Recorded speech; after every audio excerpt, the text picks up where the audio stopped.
la prospective à l'Agence de sécurité sanitaire de Nice-Côte d'Azur à nous parler de la crise Covid et du rétex. Bonjour, du coup je me présente, donc Yannick Revel, je suis géographe et je suis responsable de la prospective donc, à l'Agence de sécurité sanitaire environnementale et de gestion des risques. Donc pour la suite je dirais simplement l'agence, ça sera plus court, ça sera plus rapide. Donc je représente aujourd'hui Madame Véronique Boré, directrice de l'agence, qui ne pouvait malheureusement pas être présente aujourd'hui.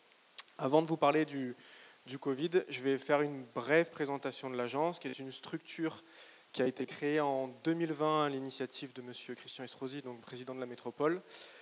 En fait, cette agence, elle s'articule autour de deux missions. Une mission opérationnelle, qui va être la réponse, l'organisation des réponses face aux différentes crises qu'on va subir, et une mission prospective qui consiste à analyser l'ensemble des risques présents sur notre territoire, de développer une vision cohérente de l'avenir, cela dans l'objectif d'anticiper les crises et de permettre de mettre en place des mesures qui vont améliorer la résilience de notre territoire. Donc, parmi les projets en cours, je peux vous en présenter quelques-uns. On a la constitution de plusieurs stocks d'urgence mobilisables en cas de crise dans différentes communes de la métropole, notamment dans des zones qui pourraient être enclavées et donc non accessibles. Il y a le projet EVAC2 NCA, donc EVAC2 pour évacuation de tsunami, qui est la création d'un plan d'évacuation des zones côtières en cas de tsunami, en collaboration avec l'université de Paul Valéry de Montpellier. Il y a la mise à jour et l'amélioration de la cartographie de susceptibilité au glissement de terrain, et l'objectif de créer un outil d'anticipation des mouvements de terrain, de glissement de terrain dans les communes les plus à risque en collaboration avec le BRGM. La mise en place d'un outil de réponse rapide face à un séisme. Donc en fait, c'est la génération d'un PDF qui va donner les premières informations sur le séisme dans un intervalle de 30 minutes après le séisme. Encore une fois, c'est en collaboration avec le BRGM. C'est un outil qui est déjà mis en place et qu'on cherche à améliorer avec le BRGM. L'instrumentation de plusieurs bâtiments dans le but de mesurer leur vulnérabilité face aux risques sismiques. Et enfin, la prévention feu de forêt avec l'installation, pour l'instant, d'une caméra de détection précoce d'incendie. Et on aimerait augmenter le nombre de caméras. Donc là, vous pouvez observer l'implantation qui est au niveau du Mont Chauve et l'ensemble des zones en vert, c'est l'ensemble des zones qui sont couvertes par la caméra. En ce qui concerne les réponses opérationnelles, donc les crises qu'on a dû affronter, donc il y a les deux tempêtes, Alex et Aline, la prévention feu de forêt qu'on organise chaque année durant la période estivale, la réponse à la crise ukrainienne avec l'accueil de nombreux réfugiés sur notre territoire, et enfin l'épidémie de Covid que je vais vous présenter plus en détail. Donc, on a mis en place un certain nombre de choses durant l'épidémie de Covid. La première chose qui a été mise en place et qui n'est pas présentée, c'est la mise en place d'une plateforme de téléconsultation à destination de la population pour répondre aux premières questions qu'on se posait tous au départ de cette crise. Ensuite, on a eu la distribution de nombreux masques donc, à l'ensemble de la population niçoise et aux professionnels de santé. Au total, c'est plus de 2,3 millions de masques qui ont été distribués, grâce notamment au déploiement d'agents de la collectivité donc, qui ont été sortis de leur poste et qui ont été mis sur cette mission. Ensuite, il y a eu la mise en place de dépôts de colis alimentaires chez les personnes les plus vulnérables qui ne pouvaient plus sortir de chez elles.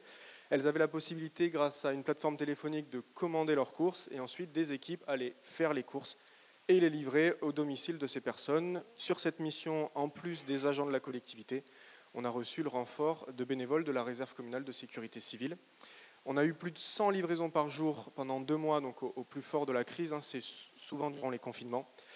Et 30 volontaires ont été mobilisés tous les jours. Il y a eu ensuite la mise en place d'un vaste plan de tests sérologiques dans le but d'avoir un aperçu finalement de la circulation du virus sur notre territoire. Il était proposé donc à l'ensemble des Niçoises et des Niçois un test sérologique gratuit. Il y avait une plateforme d'inscription, donc il fallait s'inscrire et ça permettait finalement aux personnes d'aller se faire dépister. Il y avait aussi des équipes mobiles qui ont sillonné l'ensemble de la métropole. Plus de 500 agents de la collectivité territoriale ont été mobilisés sur ces différentes missions. 53 000 personnes ont été dépistées, dont 15 000 agents de la collectivité. Cela a été permis grâce à un partenariat avec 3 laboratoires agréés, Eurofins, BioSTRL et Cerbalance. Ces dépistages, ils ont permis plusieurs choses. Déjà, ils ont permis de tester le principe de la plateforme d'inscription. Ils ont permis également d'anticiper la le potentiel niveau en fait, de personnes qui avaient déjà reçu le Covid, donc qui étaient, on va dire, immunisées, même si au départ on le pensait, mais finalement on a appris qu'on pouvait rattraper le Covid. Et ça a également permis de présenter le principe de la vaccination aux personnes les plus vulnérables pour pouvoir finalement préparer au mieux les stocks. On a mis en place ensuite des dépistages, donc des dépistages à la fois antigéniques et à la fois PCR, et des dépistages à la fois nasaux et à la fois salivaires. Donc ça, c'est une innovation qu'on doit au professeur Marquette du CHU de Nice et qui a été très bien accueillie, notamment par les jeunes enfants et les personnes âgées qui étaient un peu réticentes à recevoir le fameux écouvillon dans le nez. Donc le bilan de ces tests de dépistage, c'est plus de 79 000 tests qui ont été réalisés. Ensuite, on en vient à la plateforme vaccinale. Donc, l'organisation de la vaccination elle a été grandement facilitée par l'anticipation de la métropole, avec la mise en place très tôt, donc en novembre 2020, d'une plateforme d'inscription.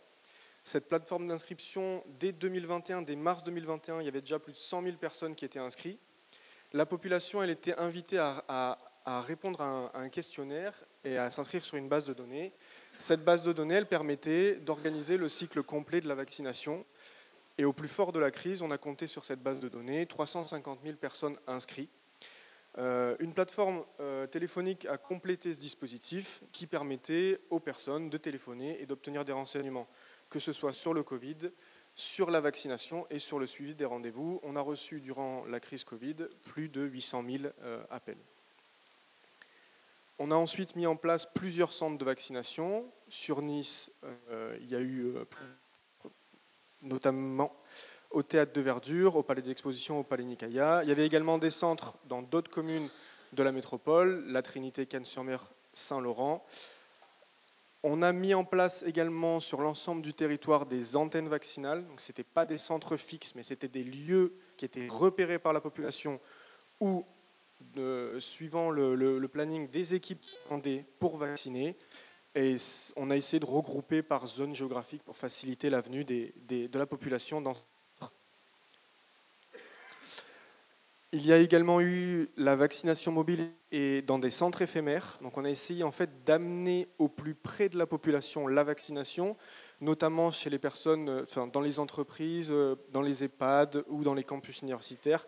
Tout ça pour permettre d'augmenter au maximum la couverture vaccinale sur le territoire. On a également fourni des vaccins aux partenaires, les maisons de santé de l'Atinée et de la Vésubie, donc qui sont les deux vallées de la métropole, et également à certains professionnels de santé qui n'avaient pas pu obtenir de vaccins.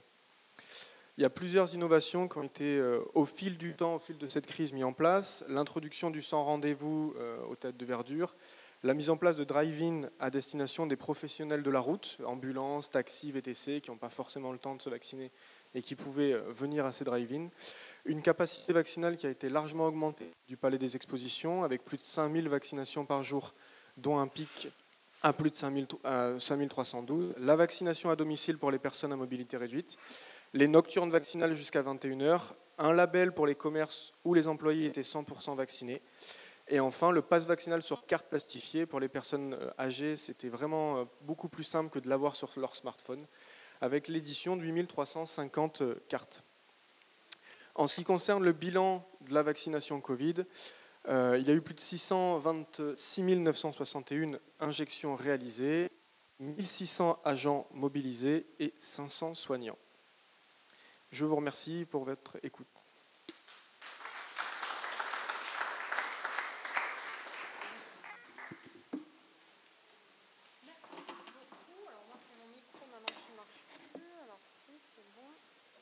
En deux, si ça y est, c'est bon. Merci beaucoup. Peut-être vous pouvez rester par ici parce que je ne doute pas qu'il y aura des questions. Est-ce qu'il y a d'ailleurs des questions, des réactions dans la salle? T'en as une? Tu passeras après la dame. Bonsoir, merci pour cette intervention. Alors, question que j'ai à vous poser, c'est que pendant le Covid, j'ai été embauchée à l'assurance maladie à Marseille sur le service Covid Tracing. Et du coup, on a fait la passerelle, récupérer les informations, avec les remontées justement de tout ce qui était tracé dans les pharmacies, les laboratoires, c'était très précis, et on intervenait. Mais du coup, ça m'étonne, voilà. Disons que ça m'étonne parce que ça a été fait uniquement par l'assurance maladie, et là, c'est la métropole qui a mis en place. Quelle était la relation avec l'assurance maladie, justement? Parce que ça m'interroge. L'efficacité, parce que bon, je ne vais pas dire ce qui se passait, mais il y a plein de choses, en fait, derrière là-dessus. Alors, merci pour cette réaction. Et moi, je voulais prolonger parce que j'ai adoré votre exposé. Mais du coup, wow, tout a bien marché. Enfin, et quels ont été les points durs, en fait, et les pistes d'amélioration? Et aujourd'hui, qu'est-ce qu'on a mis en place depuis? Alors, malheureusement, je ne vais pas pouvoir répondre à toute la question parce que, du coup, comme je l'ai présenté au départ, moi, je suis le responsable de la prospective, la responsable de l'opérationnel qui s'est largement occupée de cette crise, Madame Serrandour, en collaboration avec Madame Véronique Boré, pourrait vous répondre beaucoup mieux que moi. Moi, je vais par contre vous répondre sur la question que vous avez posée. J'ai oublié de le citer, j'ai oublié de le nommer. Je suis désolé, je m'en excuse. Tout ça, ça a été fait en collaboration avec les services de l'État, avec la CPAM, avec le CHU et avec, j'en oublie un, j'ai dit la CPAM, le CHU et l'ARS. Merci, effectivement. C'était peut-être noté sur le diaporama, j'ai oublié de le dire. Je pourrais répondre à une partie de la question. Ce qui a été, je pense, pas le plus compliqué, mais ce qui en tout cas a été très enrichissant durant cette crise, c'est la mobilisation vraiment des agents. Comme je vous le montre, 1600 agents qui ont été mobilisés sur cette crise. Et on a reçu vraiment un retour très positif de personnes qui sortaient de leur mission traditionnelle pour aider finalement des personnes. Ils ont vraiment ressenti ça comme une mission, ça leur a tenu à cœur. En termes il y a eu beaucoup de freins, énormément de choses qui ont été compliquées. Malheureusement, moi, j'étais même pas encore à l'agence, je pourrais pas vous en parler plus que ça. Je suis désolé, je ne veux pas m'aventurer dans une réponse que je ne pourrais pas étayer. Alors, moi j'avais une question pour l'amiral tout d'abord, parce que sur une opération aussi planifiée, je voulais savoir quel était le rapport avec le niveau central. En un mot, est-ce qu'on vous a embêté en vous demandant tous vos plans jusqu'au niveau du détail, ou est-ce que vous aviez une autonomie et le reporting, enfin en gros le match Paris-Province, si je peux me permettre, comment ça s'est fait et comment ça a été géré? Alors dans la préparation, on a eu des relations avec le niveau central qui étaient assez ciblées finalement. La préoccupation principale du niveau central, c'était le risque attentat. Et donc, ils nous ont fixé ce qu'on appelle un niveau de réponse opérationnelle, c'est-à-dire un nombre de moyens à mettre en place, centrés essentiellement sur cette préoccupation-là et sur la préoccupation des compétitions. Pour tout le reste, en fait, on a eu quasi carte blanche, où je dirais les choses autrement. En fait, ils considéraient que c'était notre responsabilité. Et donc, on a mis en place le dispositif qu'on a imaginé répondre aux besoins à partir d'une menace qui était globalement adaptée aux besoins. En revanche, dans l'exécution, là, la relation, elle était très forte, puisque, vous savez, aujourd'hui, le niveau central veut savoir tout ce qui se passe. Donc, voilà. Maintenant, moi, ma vision des choses, elle est assez claire. Le rôle des chefs, c'est de préparer. Et après, dans l'exécution, c'est faire confiance. Parce que dans l'exécution, généralement, c'est trop tard. C'est coup parti. Hein. Voilà. Merci. Et au niveau de l'exécution, justement, enfin, vous disiez que du coup, tout reposait quand même sur vos marins-pompiers. Vous avez été renforcés quand même pour faire face à ces 18 jours en continu On a commencé par se renforcer. C'est-à-dire que, comme tout le monde, je pense qu'il y a suffisamment de gens qui savent que notamment les forces de sécurité intérieure ont été très mobilisées, mais nous aussi. Donc, suppression des vacances. Voilà, ça commence comme ça. Non seulement, et comme je l'ai expliqué à mes marins-pompiers, parce que il faut leur expliquer pourquoi vous prenez cette décision.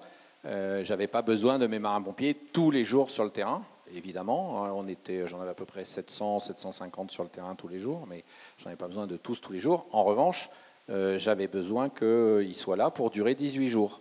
Alors non seulement pour se relever, mais je pense qu'on aurait pu faire avec un peu moins pour se relever. Mais je prends un exemple qui n'est qu'un exemple, mais qui peut expliquer les choses. Si au 3e jour, je prends un feu de forêt sur lequel j'engage 250, 300, 400 marins-pompiers, le lendemain, ils ne sont plus en état.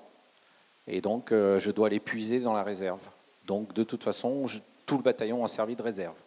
Malgré tout, ça n'a pas suffi. Et on a notamment été renforcé par à peu près 3 fois 20 et 40 à peu près. Donc, une petite centaine de sapeurs-pompiers des SDIS des environs. Sur des métiers spécialisés, sur des métiers sur lesquels on était trop court. Notamment. Pas seulement, mais notamment. Ouais. Merci. Est-ce qu'il y a d'autres questions, réactions dans la salle? Oui. Oui, bonjour, Valérie Luquet, je suis responsable des réserves des musées de Marseille et j'ai aussi une double casquette Bouclier Bleu France. Donc je voulais parler d'une petite niche que connaissent bien la FPCNT et puis le Haut Comité français. C'est la protection du patrimoine et les plans de sauvegarde des biens culturels. Donc juste pour dire que voilà, moi je suis en charge du plan de sauvegarde de mon établissement, mais le Bouclier Bleu, je ne sais pas si certains d'entre vous le connaissent, mais c'est une association qui est agréée de sécurité civile depuis l'an dernier. On fait beaucoup de formations pour les plans de sauvegarde des biens culturels. On fait aussi des interventions si nécessaire via notre numéro d'urgence. On a des conventions avec un certain nombre de partenaires, dont la FPCNT, des SDIS, le bataillon des sapeurs-pompiers, enfin les sapeurs-pompiers de Paris. Et voilà, on fait des exercices, etc. Et voilà, on est à la disposition de tout le monde si besoin. Merci. Merci à vous. Est-ce qu'il y a d'autres réactions? Alors, Arnaud Véril, est-ce qu'il est parti? Ah, il est parti. Mais il y a quelqu'un d'Orange encore, non? Oui. J'avais bien écouté tout à l'heure. Tout à l'heure, en fait, Arnaud nous disait qu'au niveau français, on était vraiment très siloté, que la fragmentation finalement du parc d'opérateurs nous fragilise et empêche un peu de résilience. Alors on a parlé du cas de la Chine et des États-Unis qui sont, je ne sais pas comment le dire diplomatiquement, peut-être des extrêmes. Mais quand on regarde en Europe, vu que vous êtes implantés partout dans le monde, est-ce qu'il y a des modèles ailleurs où ils ont aussi des multiples opérateurs et peut-être une fragmentation qui fonctionne mieux que chez nous et dont on pourrait s'inspirer? Est-ce que justement, profitant de vos collaborateurs au niveau européen, vous essayez d'impulser des choses qui nous viennent, je ne sais pas, d'Allemagne ou d'ailleurs? En ayant en tête, et vous me direz si j'ai tout faux ou tout juste, qu'on dit qu'il y a plusieurs centaines d'opérateurs, mais moi j'avais en tête qu'il y avait 4 gestionnaires de réseaux mobiles, par exemple. On a les opérateurs virtuels derrière. Voilà. Est-ce que ça peut faciliter la donne par rapport à plusieurs centaines? Voilà. Alors, je ne vais pas parler pour Arnaud, puisque je travaille moi pour ma part uniquement sur le territoire français, donc sur le benchmark avec les autres pays, malheureusement, je ne suis pas armé pour. Ce que je peux vous dire pour le territoire français, Arnaud parlait de la centaine d'opérateurs. On a 4 opérateurs historiques sur la partie mobile et fixe, mais il y a aussi tous les réseaux d'initiatives publiques qui fait que ça complexifie aujourd'hui considérablement le paysage, d'où voilà, les enjeux aujourd'hui pour qu'on puisse bien ancrer dans vos silos, en tout cas des intervenants qui soient en capacité de réagir rapidement. On a vu avec l'amiral un exemple particulier des JO où on a su travailler en interservice, on en a parlé au niveau national. Et finalement, quand Arnaud nous dit c'est très compliqué, il faudrait vraiment que ça bouge au niveau central, est-ce que par une bonne expérimentation locale, du retour d'expérience, on n'a pas forcément d'en vivre beaucoup, mais des expérimentations vraiment territoriales, on ne peut pas arriver justement à faire un peu un effet moteur pour convaincre et désiloter à la fois les opérateurs et à la fois notre État? si j'aurais pas forcément les éléments de réponse. Donc, ok.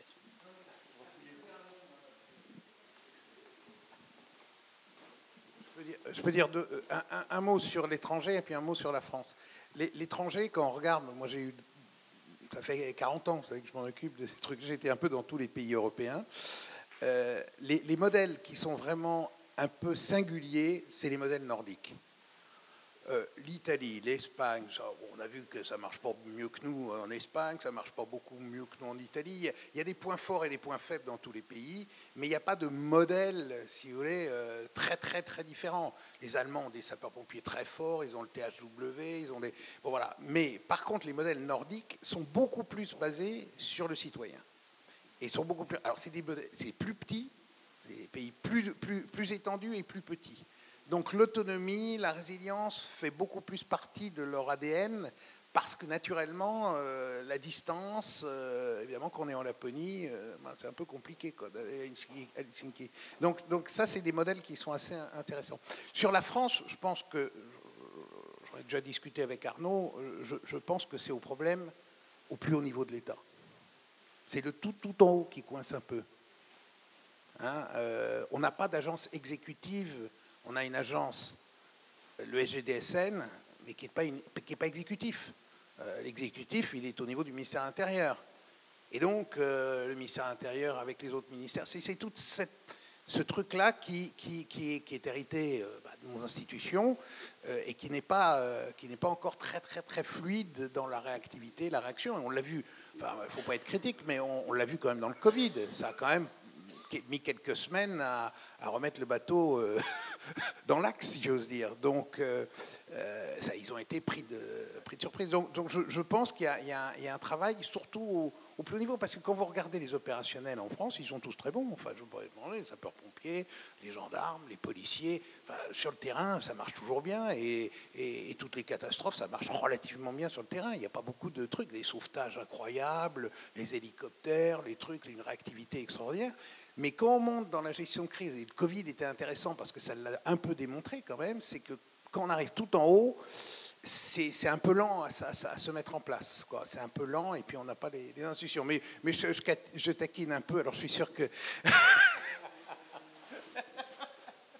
Non, pour confirmer, mais j'ai quand même dans ce que je veux dire un gros droit de réserve parce que j'ai travaillé en CIC lors de la crise de Covid à 2 postes différents, en responsable, chef de la cellule situation, chef de la cellule anticipation. J'ai vécu des moments très forts et c'est vrai que, et après coup, post-crise, j'ai participé avec l'inspection générale de la police, l'inspection générale de la gendarmerie, l'inspection générale de l'administration et l'inspection générale de la sécurité civile, un rapport qui d'ailleurs est publié et qui est sur le site du ministère de l'Intérieur, que vous pouvez consulter, puisqu'il y avait la question de Ghislaine sur... on a aussi audité le 06 et on était à la métropole.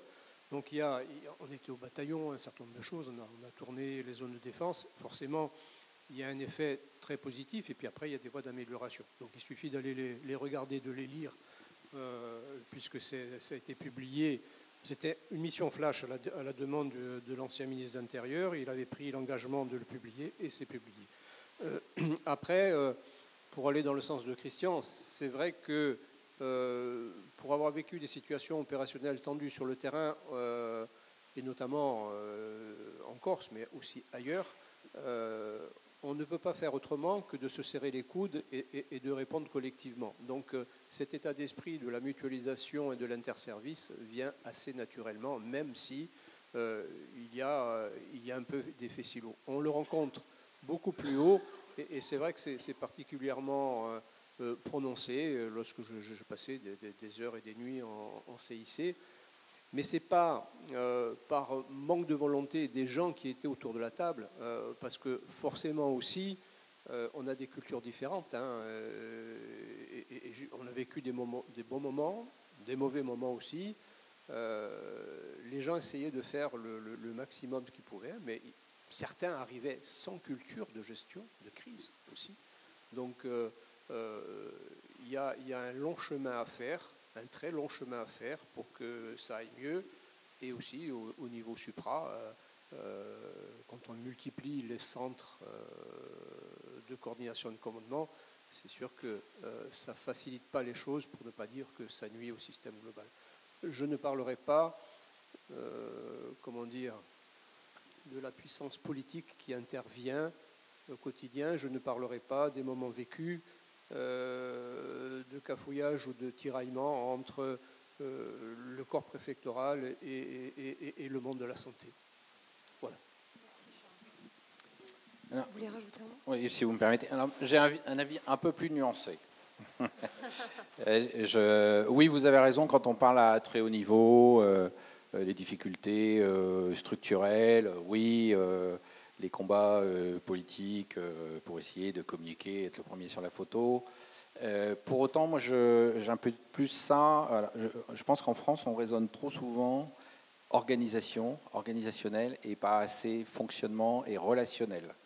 Et ce que j'ai pu constater, c'est que, et y compris à haut niveau au moment du Covid, en fait, les gens ne se connaissent pas.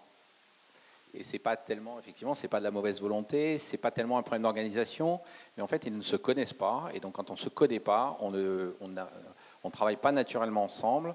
Et l'effet de sidération qui suit toute catastrophe, finalement, ou toute aléa, il est beaucoup plus long.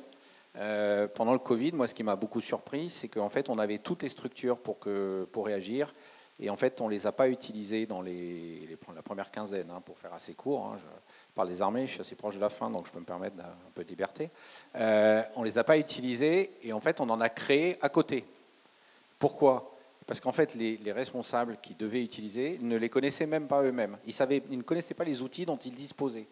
Et alors c'est vrai aussi sur le terrain aujourd'hui, dans la ville de Marseille, quand on ne se connaît pas, on ne travaille pas ensemble. Quand on se connaît, on travaille ensemble. Et pourquoi ça marche un peu mieux sur le terrain ? C'est parce que finalement, à très bas niveau, les gens se voient dans la rue. Vous prenez les policiers, les pompiers, ils se voient sur les opérations, ils se connaissent, ils savent qui fait quoi, et ça réagit. Vous prenez les mêmes chaînes de métiers, vous montez un peu, et déjà, c'est plus compliqué. Parce qu'en fait, quand vous montez dans la hiérarchie, on n'est pas sur le terrain ensemble, donc on travaille moins ensemble, et donc on se connaît moins, et donc c'est plus difficile. Donc, je pense. Et donc, pour revenir donc à ce qui peut nous intéresser aujourd'hui, c'est tout l'intérêt. Il faut absolument cultiver, et c'est la culture du travail ensemble et la culture de l'exercice, parce qu'en fait, l'exercice imposé, malheureusement, il faut imposer, parce que ils vont se retrouver au moins pendant 3 heures dans la même salle. Et ils vont déjà voir qui fait quoi, apprendre à se connaître, et ça ira peut-être mieux le jour où il faudra. Merci.